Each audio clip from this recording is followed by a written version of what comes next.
Party with your host, Dustin Rybka. Hello and welcome to Sex Party. I'm your host, Dustin Rybka.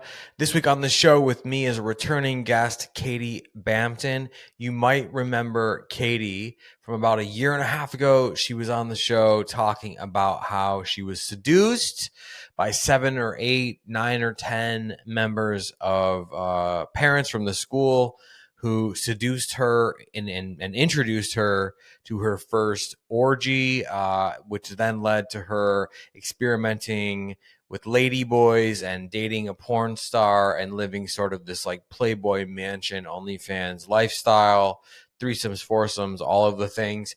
She's now taken all of that knowledge and focused it into her coaching. She is a relationships and pleasure coach. She helps women and couples kind of cut through the nonsense, right? And, you know, those things that you're thinking in your head that are dirty and weird that really aren't dirty or weird.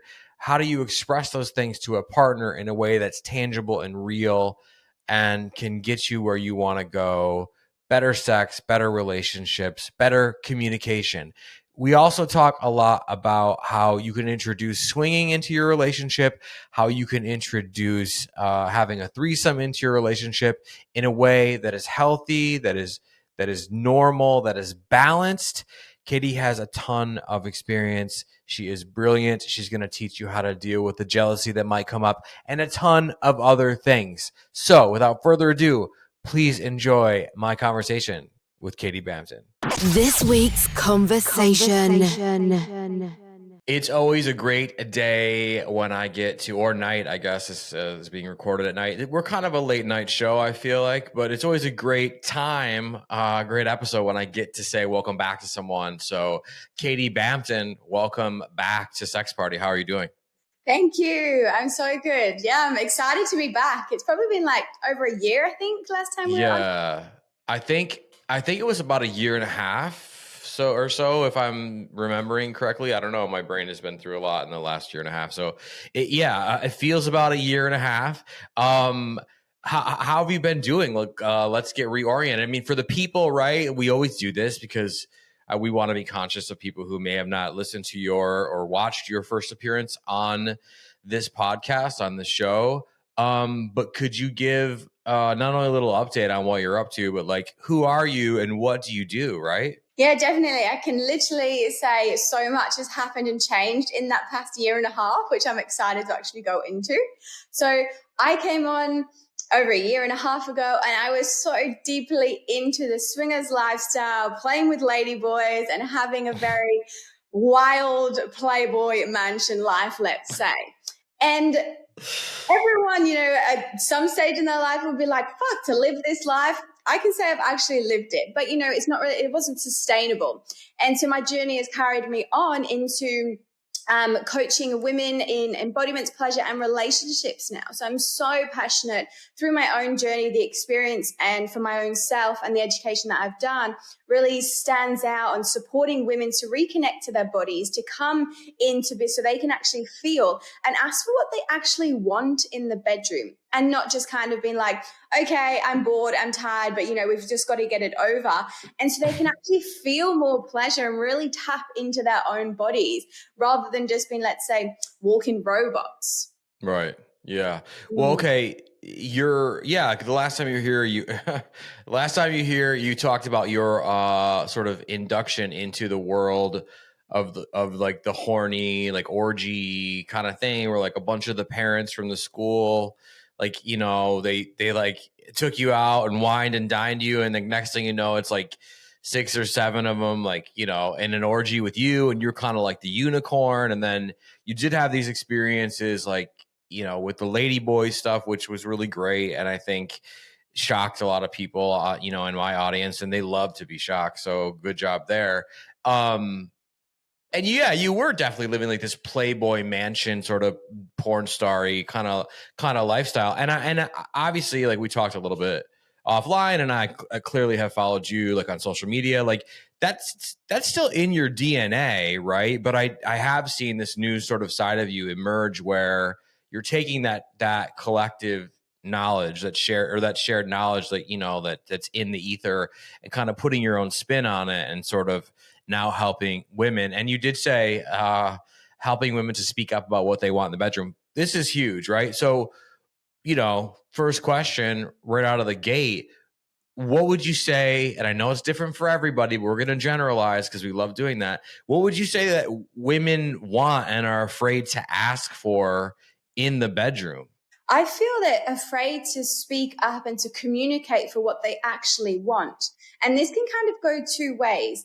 On one side, we can say it's because the woman doesn't actually know what she wants. She's never actually explored sexually her own body or sensually. So she doesn't know what she's communicating. And then on the other side, they may have that fear of intimacy, or the fear of I'm not doing what he wants me to do, or the fear of pleasing, and the fear of just showing up and needing to be the good girl as such.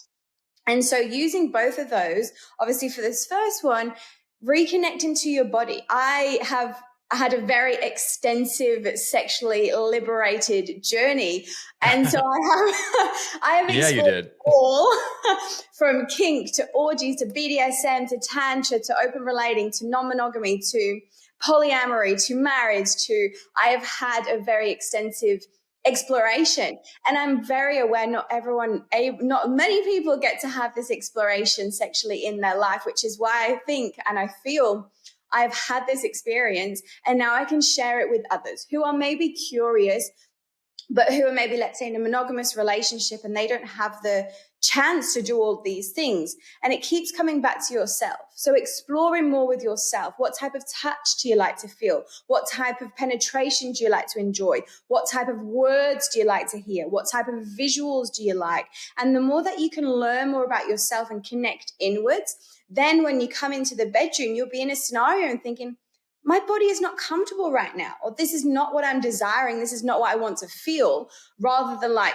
okay, I'm just going to wait and, wait till it's over, or hurry up and wait till he's finished, which so many girls out there are just tired and bored thinking, oh my God, is he done yet? Rather than communicating in a way of being, okay, I'm just feeling a little bit like I just need a break. I'm just feeling a bit uncomfortable right now. Coming back to kissing, coming back to foreplay, or just coming back to an intimacy of cuddles, and then allowing your body to open up and then communicating what you actually need. But I think communication in all of it is probably one of the big ones. Well, I mean, do you want to pick up your microphone and drop it now? I mean, that right out of the gate, what a banger answer. That's pretty fucking great. But, to add to it, and thank you for that. You always come on the show and knock it out of the park. And there was a lot of people after your episode, tons of positive feedback. So I'm just remembering that now. And now this is exciting that you're back. But, not having conversation with your partner or whomever, whether it's your partner for one night or your partner for the scene or your partner in life, right? Whatever it is, there is a fear component there. And you said to get to know yourself, right, and what you like, and start with the most basic things. And I feel like for women, I'm hearing a lot from women around the show, message me or whatever, and how do I communicate these things? And you're the perfect guest to ask this to. It, a lot of people think that these wilder fantasies they have, which they may not necessarily want to act out, they may not want to be, gangbanged by the dumpster or whatever, but they have this kind of like raunchy, fun, dirty in a good way fantasy, and you could role play that out with a partner, but they're terrified to ask because then they think it makes them sound like a crazy slut. You know what I mean? And I come across this a lot. And then I have a follow-up question. But so if they're having more wilder fantasies and they just tell themselves, like, I'm going to use the vibrator and pretend, and then I'm never going to talk about it to my girlfriends or my partner, how do you communicate something like that, right? Yeah, great question. And I think the biggest thing to remember is, when we voice something, it doesn't always have to be acted upon.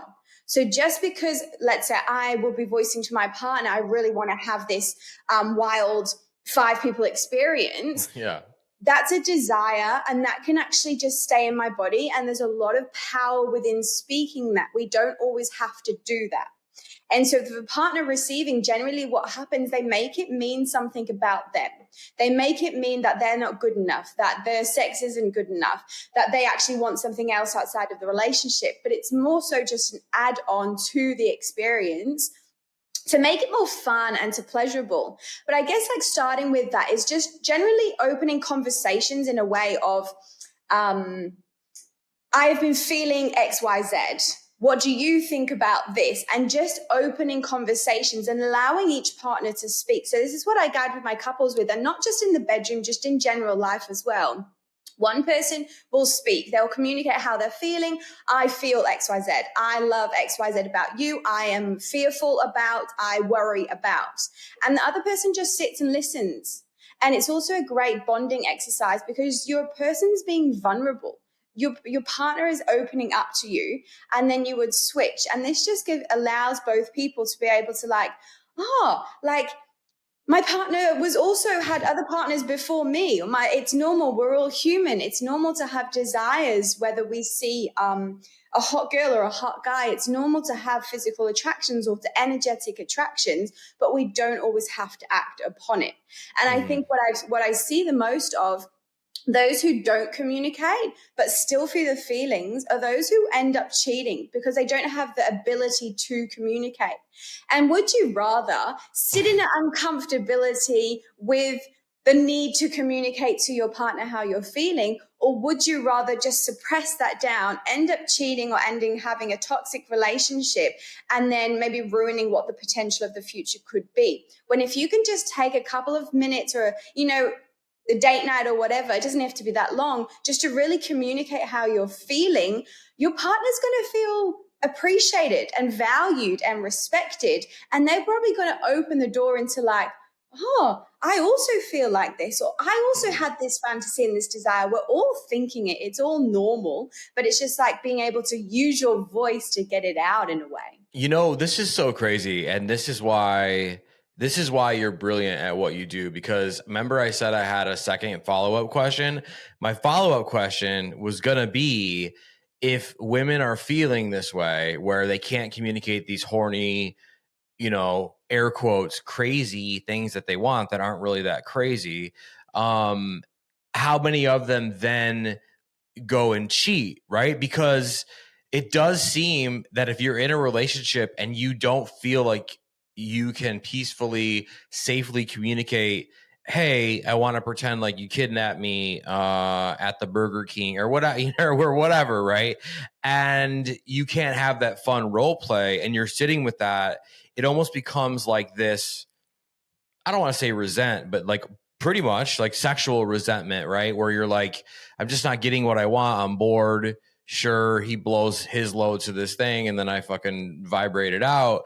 And then randomly a coworker or like some guy in a bar on girls' night is like, says something, and you're like, oh, I feel like I could be this again, air quotes, crazy sexual with this guy. He really brings it out of me. And then they cheat, right? So you just naturally went right into that. So and just like, educated guess here, how many frustrated, women who can't communicate with their partners do wind up, instead of having the role play and whatever, then go and cheat, would you say?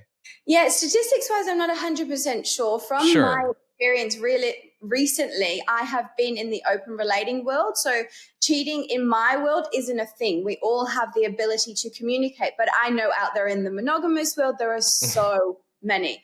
I had a friend married with kids. He wanted to open into swinging. So they had many conversations, and she wasn't okay with it. She wasn't comfortable. So they didn't.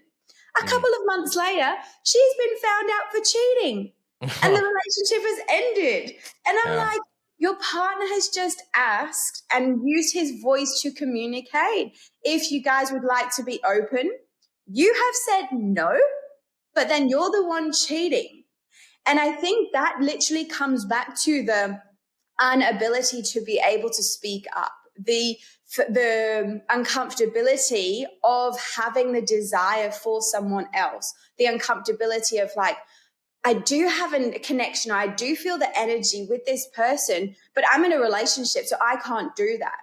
And it does take a lot of vulnerability to be able to open up into that. But whereas, like I said before, would you rather have that uncomfortable conversation knowing we are all human, we are all individuals in our life, or would you rather just go and cheat? Yeah, well, I mean, it's that thing that we talk about on the show all the time, where it's like, there is a comfortability in suffering that is known, the suffering that is normal. You're day in, day out. I don't want anything to change. I'd rather suffer sexually than have some difficult conversation. But you're right. It is the people and the women that push forward and just like, fuck it. And they have that conversation that it does turn out better for usually, and they're bored of hearing this because they've heard it for 3 seasons now on this podcast. But yeah, I used to have, when I was single, like just a ton of, I would say 80 to 90% of the women who were texting me, wanting to sext or to meet up or whatever it was, most of them were just like digital relationships. They were married, they were in relationships, and they were texting me and, sending pictures and whatever for like this raunchier, I guess, whatever. And they would all say, don't judge me. I'm in a relationship where it's very vanilla and I don't want to end it. And we're getting married. So you seem like the guy that I'm safe with and whatever.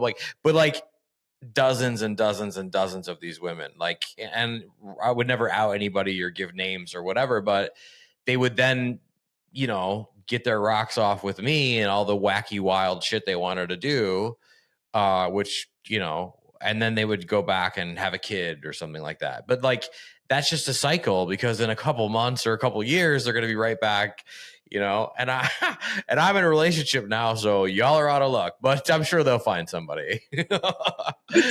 Honestly, it's such a thing. Like, if you think about it, if you're in a job that you're not happy in your job, you would change. If you're living in an area of your house that you wanting something new or wanting to move to another country, you would do it.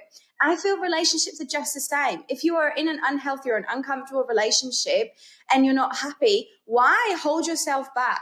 I had a client who was in a relationship for 10 years. They have kids. They hadn't had sex in about 5 years. There was no intimacy. There was love, but we have to stay here for the kids. And the work that I did with my client, allowing her to reconnect to her body and tap inwards. And it's very uncomfortable, that work, to notice the reality of what change can do. But like you say, it can be uncomfortable. But beyond that, I was like, you have lived like this for 10, 15 years. What do you want the next 10, 15 years of your life to be like? You have the possibility right now to be able to change. And this can go in many ways for those who are in a relationship. We don't have to leave always the relationship, but we can open the space to communicate. You can get a couples therapist. You can work with a sex coach to reignite that intimacy and the passion in your relationships. You can ignite more date nights. You can really work on yourselves over a period of time if both people are willing to work together. If they are, obviously this is great and you can move on forward. But then if there's one in the relationship that doesn't want to work and isn't willing to change, then there's your answer. Well, how do you want to spend the next part of your life? And being in this moment, especially for those who are married, they don't see beyond.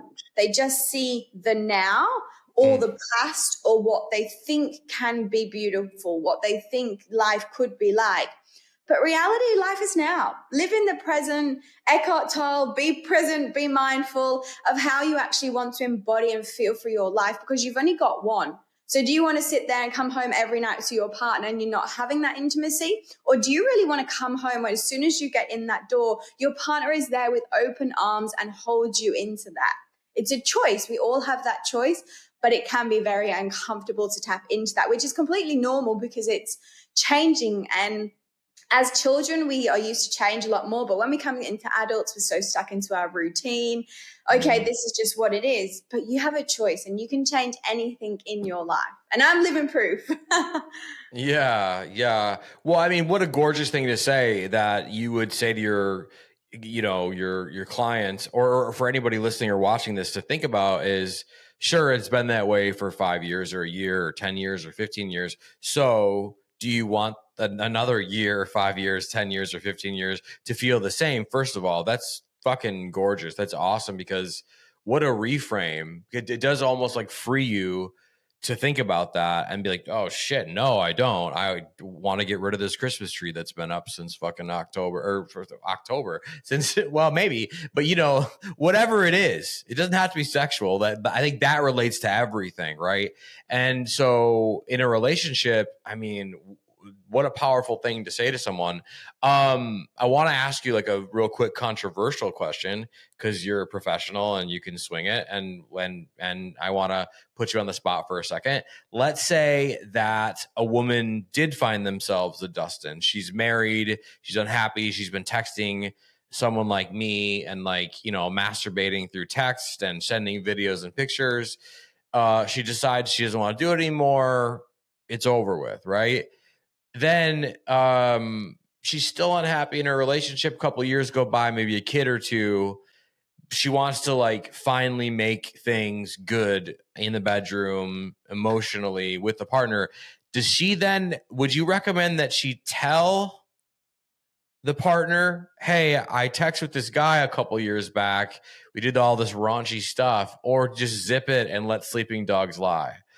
I mean, you gotta answer. You gotta answer. There's two sides to every coin. And you can think and I'm going to give my both sides here. Sure. Yeah. You can, for example, obviously she has messaged her Dustin and she has had that experience. And if it was just texting, it wasn't the physical, but you can still have so much emotional connection. Sometimes that's worse to receive rather over the physical. But in a way, she has still stepped out of her relationship. She has still gone beyond the boundaries and the rules of the relationship.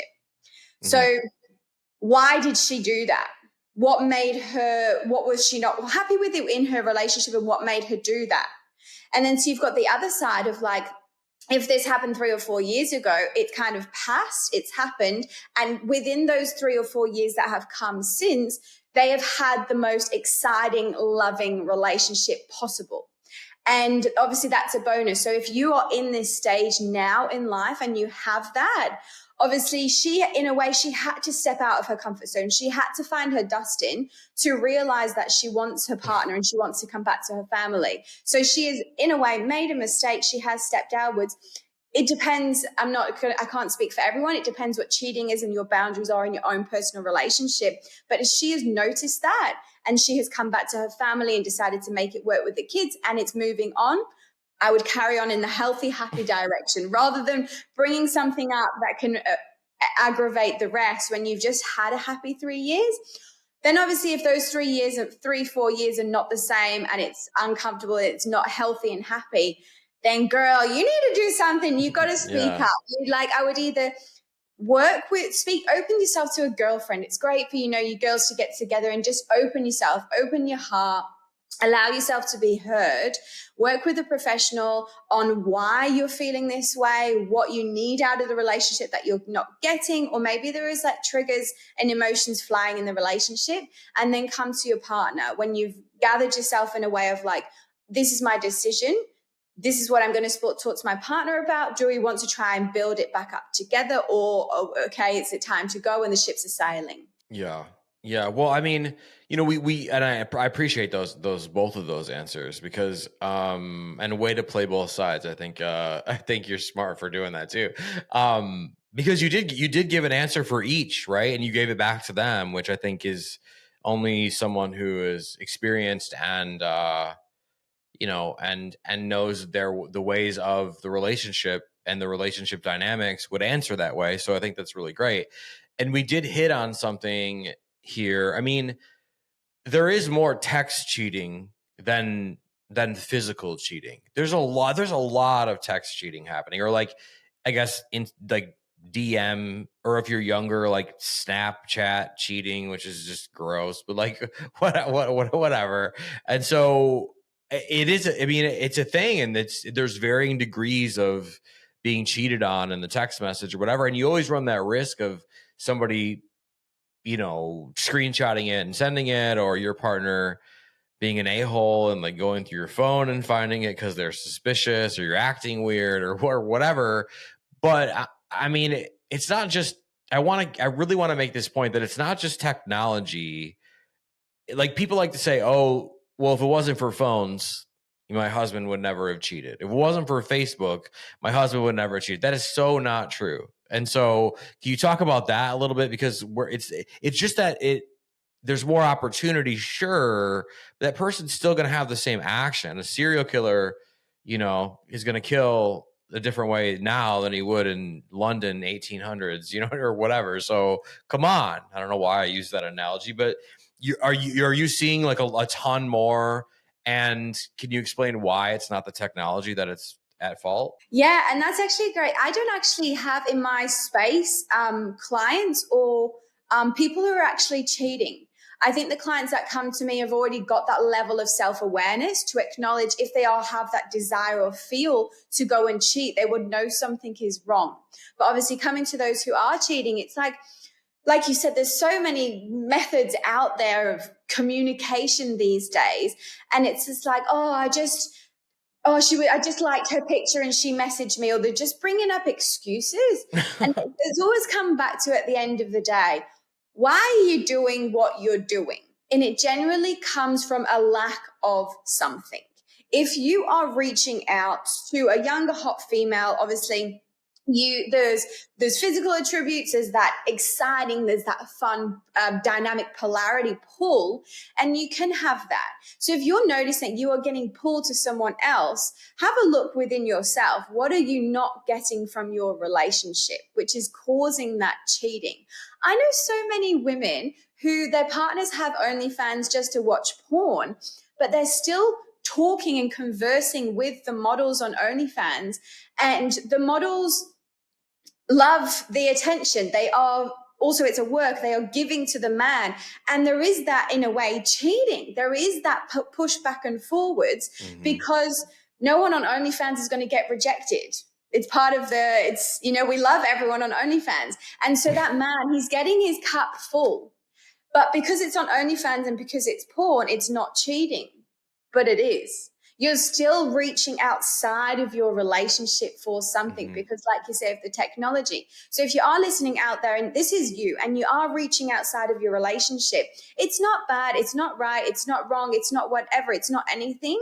Just come into self-reflection of, why are you doing this? What is giving you? Why do you think you need this in your life? And instead of just come to conflict resolution or resolution within yourself first, of like, I'm actually not feeling that this need is met in my relationship. I'm not feeling that we have enough intimacy, so I'm searching outwards.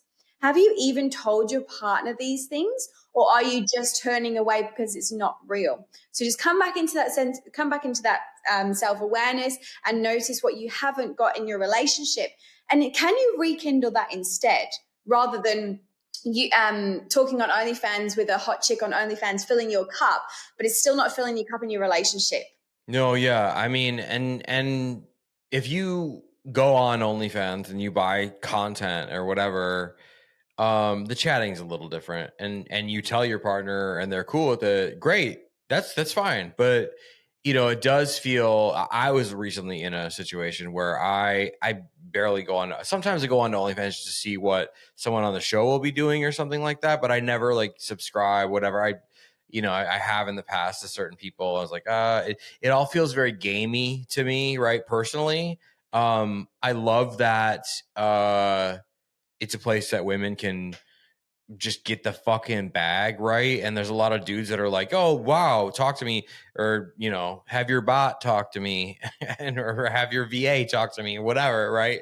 But I had gone in there, my girlfriend and I had an argument, and I was like, okay, like, I'm pissed, whatever, and I had gone into OnlyFans to like just specifically check out, maybe buy some content, whatever. And like, these women are trying to talk to me, and I'm like, literally texting back like, just stop talking to me. Just give me the link for whatever. I don't want that back and forth. I just want the effing content. Like, you know, I'm either going here or Pornhub. So if you want the fucking $20, so I totally understand, because there is that interaction.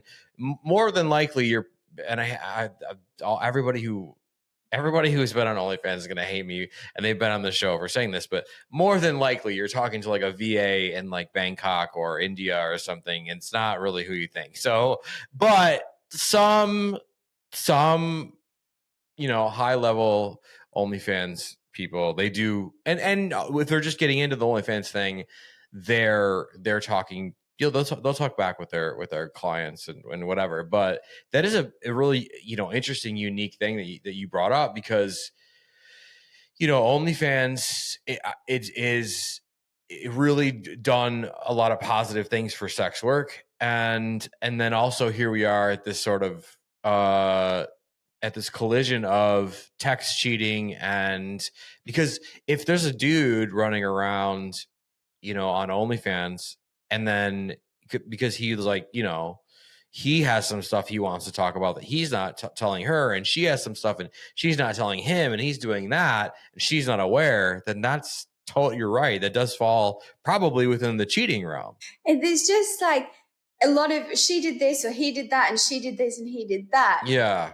It can be avoided with cheating or texting or whatever that is, and everyone can come into a space of just love and harmony, which is all about peace and healthy relationships, because as you have the ability to communicate. So let's say, you know, those who do go off, he does this, she does this, you're both doing your own thing outside of the relationship, which is not going to help you in your relationship. And you may feel like, okay, this is just a short-term dopamine hit, but is this short-term dopamine hit worth it over your relationship? Or would you rather just sit in uncomfortability, sit in those feelings of maybe you're not feeling loved in your relationship, which is why you're searching outwards. Maybe there is fears or triggers coming up of abandonment or rejection, which is why you're searching outside of yourself. And so if you can come back into a space of like having it all within, there will be no need for what have we just spoken about.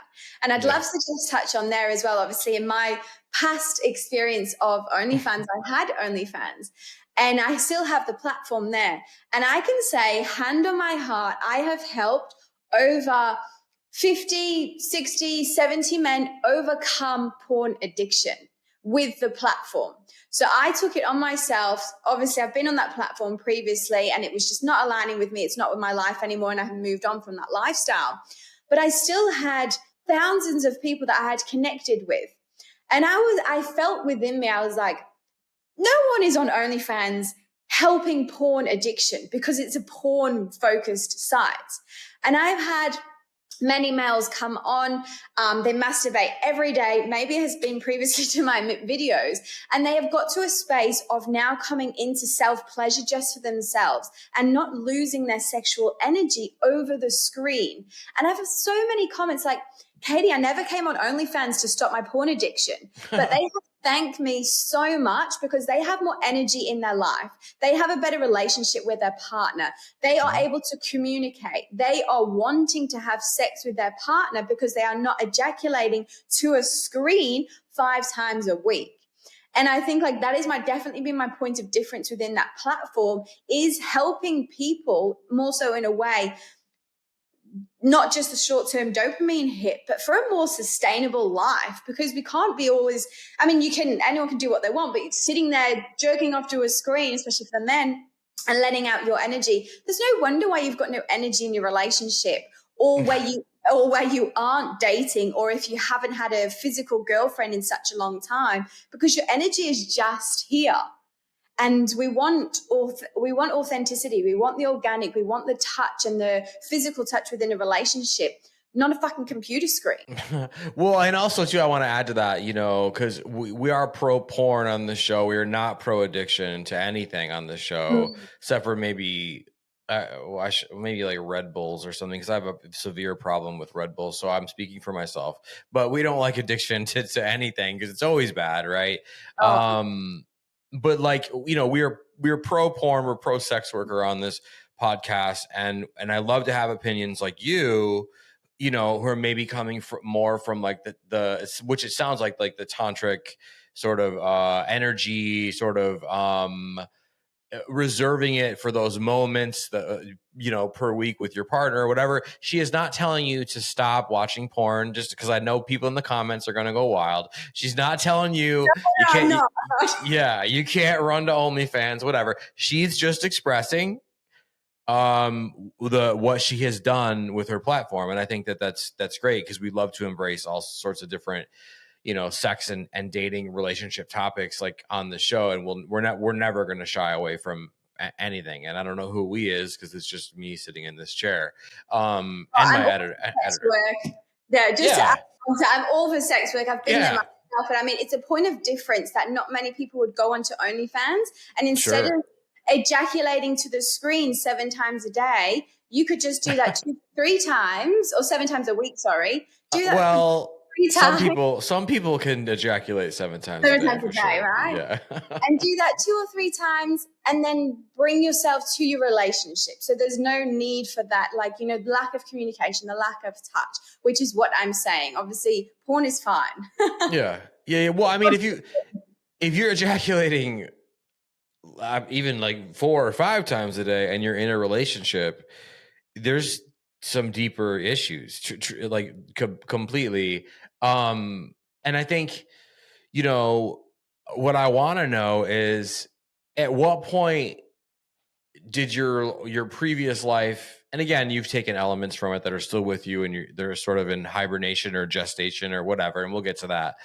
But at what point, at what point did you say to yourself, like, you know, I want to transition into more of an educator around, you know, women's empowerment with their own sexuality, swinging education, and like go into the more coaching space? I mean, were you at a party where it was like, wow, I just, you know, had an orgy with 7 lady boys, and somebody was on stilts, and there was pizza involved? I'm not sure. Was this is too crazy? And then that was the moment, or was it this gradual? I mean, what was the straw that broke the camel's back on this one? On stilts, you know, anything is possible. I've seen and done a lot. But have you been to a sex party where someone was on stilts? No. Okay. All right. No, not on stilts. Sushi, I've had sushi all over the body, and I've had nude fire twirlers, and I've had like fire twirlers. I think the man was sitting.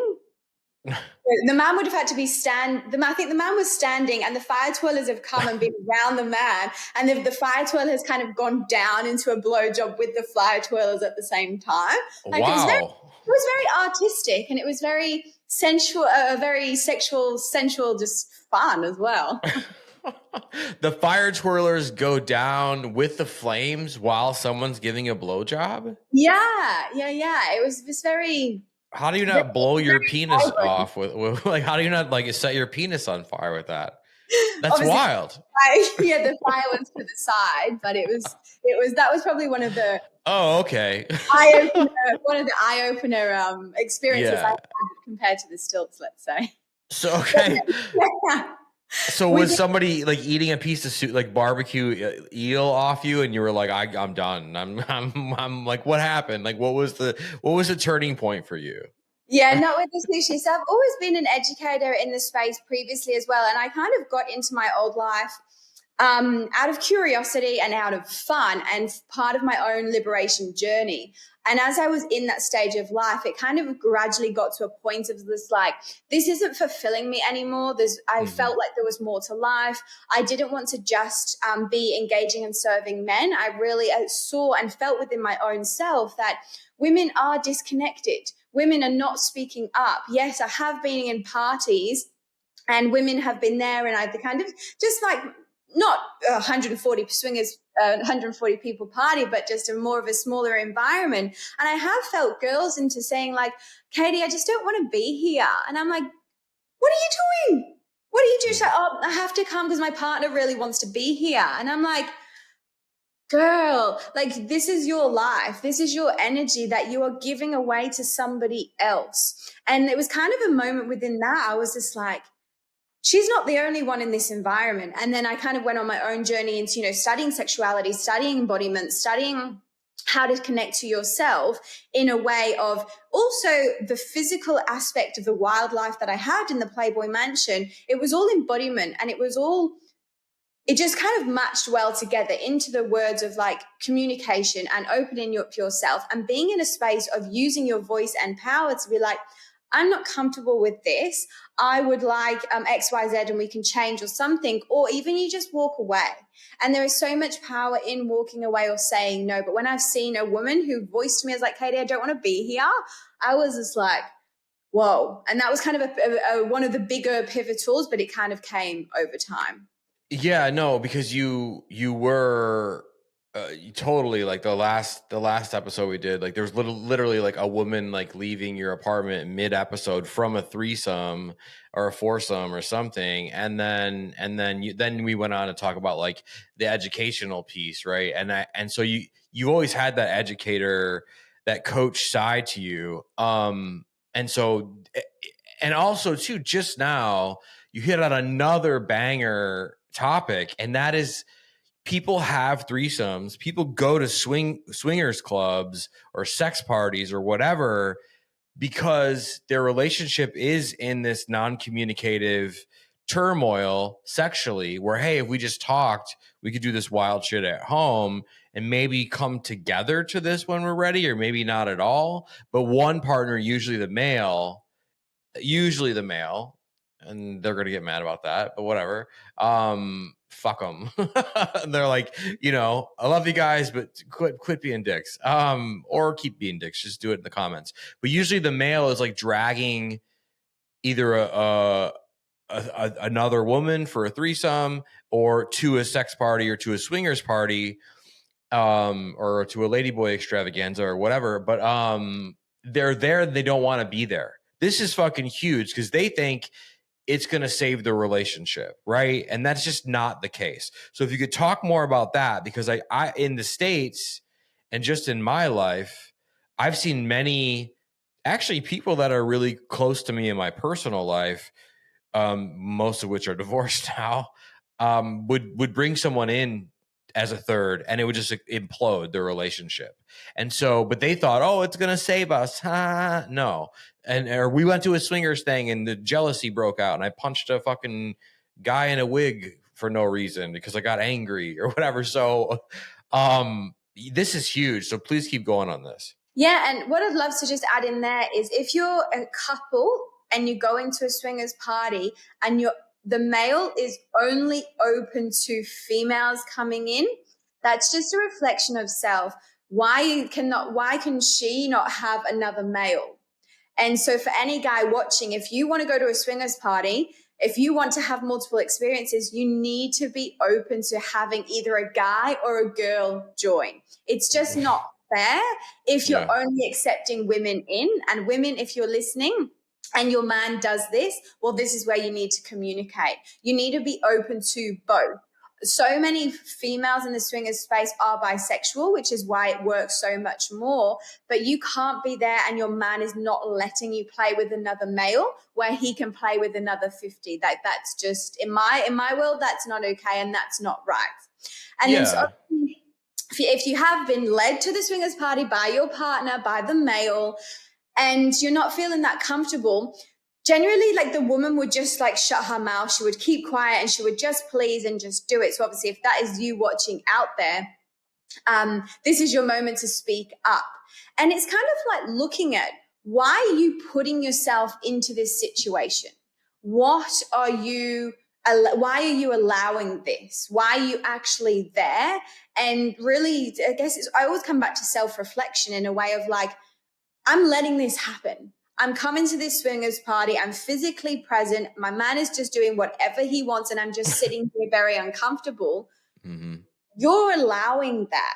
You're, in a way, choosing that until you have the awareness that you can be like, that you can speak up into a way of, I'm not comfortable with this. And instead, obviously not in the party, because we don't want to get anyone hit in the party, but when you're coming home, having that conversation with your partner and just being open and vulnerable for a woman. And this is huge for not just in sex as well, but for a woman. If a woman comes at her man with that fire and that passion, and you did this and you did that, and I'm angry at you and I don't want to talk to you, your man is just gonna, that big dick energy is just gonna rise, and he is gonna come at you with so much more force. If a woman can approach a male in her softness, in her vulnerability, in her truth and her authenticity, the male will naturally I don't like using the word should, but naturally should be able to feel that she is not comfortable, feel that she is not happy. And it's the man's job to lead. It's a man's job to lead in the relationship, to work out this together. And then obviously if you have this conversation and nothing changes for the next couple of months and you're still doing the same thing, then that's on her to be able, like, do I want to live like this for the next 15 years, or is this my get out free pass? Yeah, well, I mean, and it's important to realize that moment too, because a lot of people fuck that up, and we talked about that earlier.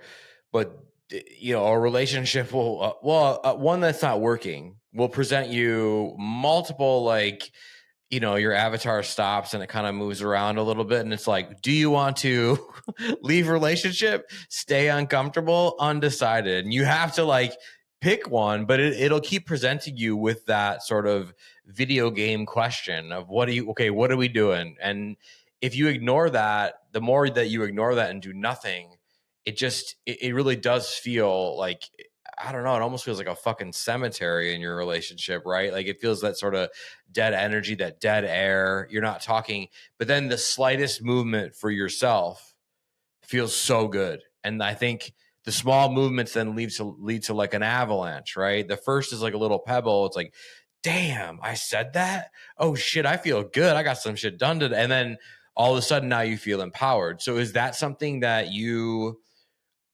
teach as well with your clients? Is that the small movements, the small questions then lead to bigger conversations? Or Yeah, definitely. I wouldn't suggest just going in straight in that, like I said, balls deep and arguing and fighting. That's just not going to help. It really is just taking those small increments, which can start for as little as, like I say, it's like the same as going to the gym. You go to the gym 3 or 4 times a week before you actually, or even a month before you see any changes. You have to allow the little things, because if you change like drastically overnight, your nervous system and your body is not going to be aware or be able to handle that, and it will last for maybe a short period of time, but then we'll fall back into the old habits because we haven't like navigated that forward in the most healthiest way.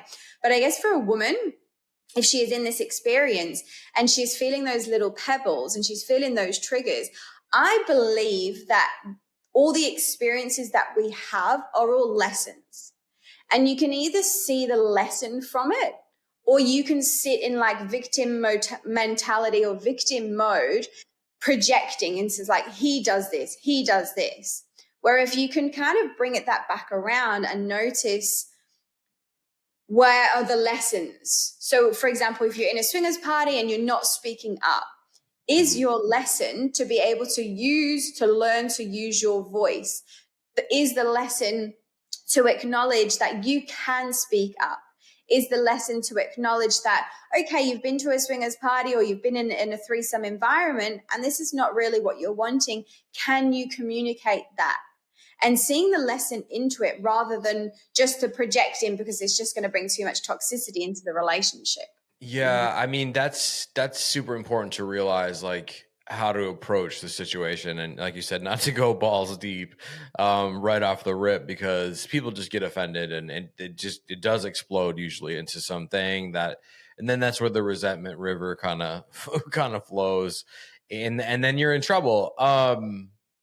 We've talked a lot about your coaching and the things that you're bringing forward and the people you're working with, and now, because you're getting towards the end of the episode, I kind of want to switch gears into, let's say, and maybe you have clients that are coming to you for this too, I don't know, but you have so much experience with swinging, and with threesomes and foursomes and orgies and all these things. And I think that it's really beautiful because you can take it and make it tangible and real with your coaching, with your brain. I mean, clearly you're intelligent. Everybody knows that. And I think to really dial into your coaching is what a power move, what a cool thing. And with all that being said, when does a couple know it's okay to then, from a swinger education standpoint, or like a threesome education standpoint, right? What does a relationship look like when it's ready to then start swinging or having threesomes? Great question.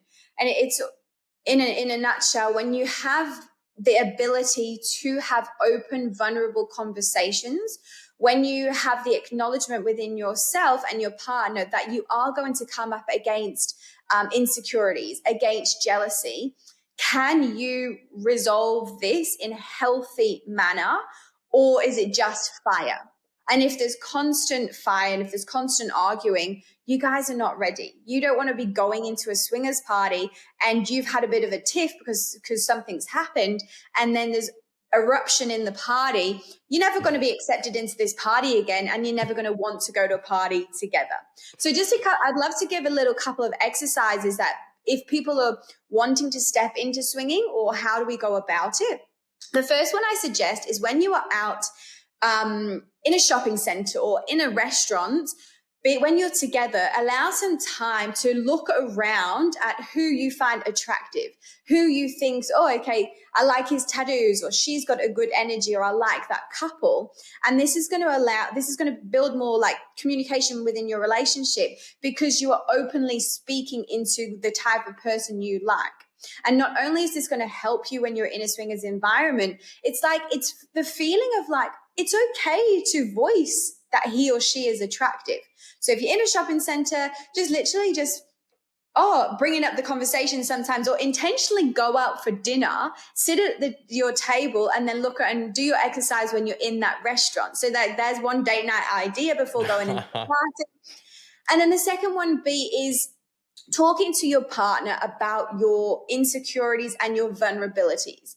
And just to go a little bit deeper on this, a huge one within this, and what I see with my clients is, if you have been cheated on in your past, or if you have had an unhealthy sexual experience, have you healed from this? Have you moved through this?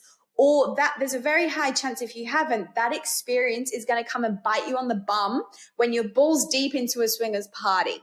And so having the ability to go through these experiences. For example, I had a client, and they were in a swingers party, and she just did not like one of the girls, this very tall, elegant, sensual being who's very confident in the space. And she just did not like her. And this partner this female had a really good connection with her partner. And there was just so much hate. And when we did the work together, we came back down to it. It's because in her younger years, she was actually cheated on with a very tall, dark, beautiful looking woman. And she's kind of held this onto within beautiful, tall, dark looking women. And so it's really important to tap into those uncomfortabilities, tap into those vulnerabilities, and communicate that to your partner. Be like, yeah, babe, when a couple of years ago, my ex cheated on me, and I felt like this since when this happened. I'm just letting you know, if anything comes up within this, can we talk about it and can we communicate, rather than feeling like, oh my God, he's done that or she's done that. We want to be able to resolve the conflict gradually over time, or in not so much like directly in that swingers party, but if you're having that bit of conflict, coming back to yourself, taking a little bit of time, coming back to your breath, and then actually feeling into, what do you need to communicate? What are you actually feeling? And allow each person to talk openly. And you're just going to build so much more emotional intimacy within this. You're going to get closer. There's going to be so much more trust. And then next time you're going into a party, you're going to feel so much healthier in your experiences as well. So there's definitely two things that you can implement before actually going into a 100 people swingers party. Well, yeah, and also too, I mean, I would just add as the fucking podcast, ding dong host here, like have sort of a preset rules about what you're, and you got into that a little bit with the jealousy, but like you gotta have some. I'm cool with this. I'm not cool with that. If I become cool with that, I'll let you know in the moment or whatever. That always helps, right? Um, and I think the same thing like on the threesome route. Like what would your recommendation be then? What is a relationship look like when it's ready for a threesome or a foursome, or something like that? Yeah, definitely. And I love that there's so many possibilities in the world. So, of types of relating. If you've got a couple who have been together 15 years, they have so much love, they have great sex, they've got kids, and they've been together all their life, but they're wanting to explore something new. This is definitely a healthy way to do it, of like, we want to spend the rest of our lives together, but we also want to have a little bit of play. You would come to a base of like having that trust, having that connection, those open conversations. And then if you are going to invite a third in, making sure you are all in the group chat together. Don't just let the male do the communicating unless you actually feel comfortable with that and that's what you allow. Because I've seen so many times the male just kind of goes off on his tangent, communicating with the unicorn, and obviously the wife sitting at home is not happy. So all of you be in the group chat together. Generally, if it's a female coming in, I always suggest allow the females to bond first.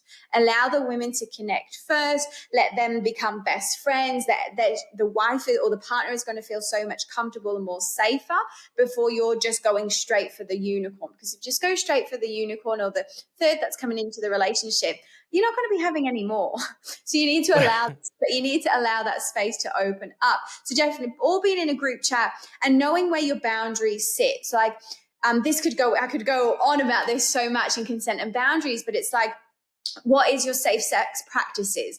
Are you because a lot of people are not okay with doing anal with other people. Is there anything specific that we keep just within us? Can we kiss the other person? There is a lot of couples out there that will not physically kiss the other person, but you can have sex. And there's no right or wrong, like with anything in this space. It's what actually sits and what meets what you feel comfortable within that first. And just know, like, if you're wanting to have like a third come into the relationship, don't always have it like sex parties. Allow times that you can actually go out and have dinner together, or you can just hang out at the beach, or you can go for a walk. You're naturally going to build more chemistry and foreplay in these little moments. And then it's just going to ignite even more when you're coming into those sexual experiences, because it is beautiful to have, a third come into the relationship. You have someone else to hang out with. You have someone else to play with. It can be, when done correctly, a really beautiful experience to have, but just make sure everyone is on the same page. And women, you're not just doing it for your man. You're doing it because you want to do it together. But there's also, like, I'm seeing a lot at the moment, couples actually starting relationships in polyamory or with open relating from the get-go. And same again, this is great if both people are on the same page and just having that open communication. I did have a client recently. He was in the open relating world and she was curious. So they actually just stayed together for a couple of months to start with and went to parties together, but didn't physically interact with anyone else. Then when their boundaries and consent and they navigated all the insecurities and what you've got to work through, then they've gone into these experiences and they've both been able to enjoy themselves and have so much pleasure within that. But it's making sure you're just taking those right steps into it. Well, okay. Again, because you have all of this experience, I want to ask a couple questions here at the end to really cap this off. One, could you give some tips on, because listen, if you're going to be in a threesome or a foursome or a sex party or a swingers party or whatever, there is always going to be jealousy on some level, right? And I've heard professionals like yourself talk about like, oh no, I feel it, but it's kind of like oh God, all right, we're moving through this, or whatever. And then I've heard other people say, ask yourself why you are so jealous of this thing, blah, blah, blah, blah, blah. So what would your advice be to people who are going to embark on swinging or having threesomes in order to process and get through the jealousy healthy without, punching somebody or screaming, get off of it or whatever the safe word is. Pineapple. Yeah, well, you can allowing yourself to feel the jealousy and to tap inwards in a way of like, where is this coming from? Generally, like for example, if it's jealousy because your partner is interacting with someone else, we can often mix up the jealousy for the envious. So am I actually jealous or am I envious in a space of like, they are having an interaction with my partner, I wish that was me? Do you feel like that? And there's also like acceptance in jealousy is a natural emotion.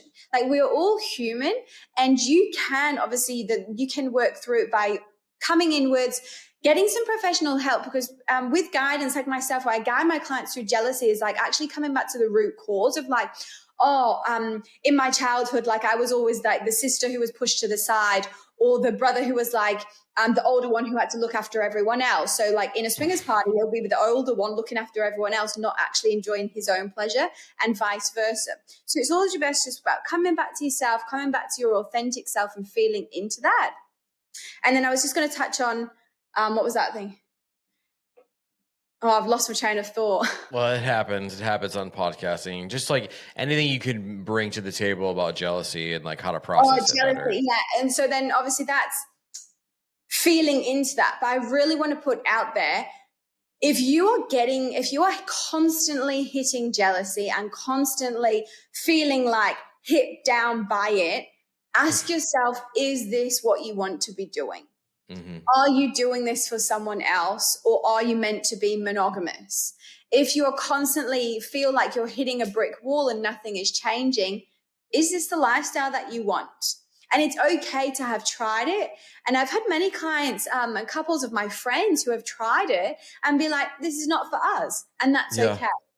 And so just, two sides to a coin, really feel into it. And don't just keep pushing yourself because you think that's what you have to do. Like, accept that this is not what you want in your life at this moment. You've tried it, but it's not there. Coming back to insecurities of sitting into like, why am I feeling this way? What am I actually jealous of? It's kind of like fear. If we have a fear of something, it's like false evidence appearing real. What is the actual fear? What are we actually afraid of? What is it like, let's say, a dog? What's the dog going to do to you? Is it this woman? What is this woman mirroring to you? What is she showing you? What is it that you are triggered by? And where are you actually, the jealousy sitting in your own body? And feel through it. This is what I do. I actually have a school of sensuality online where it's all modalities and practices that I encourage for women to tap into their own bodies to feel emotions. Because we've gone through, especially women, so much through life of being suppressed. We don't actually feel. We don't actually feel emotions. So in my online school, modalities and exercises that can help women to feel. And then when you can actually feel into your own body, then you'll be able to understand why you're feeling jealous or where your insecurity is sitting. Maybe you're insecure because she's got bigger boobs or a bigger bum or something. But if you were okay and happy within your own body, that wouldn't matter.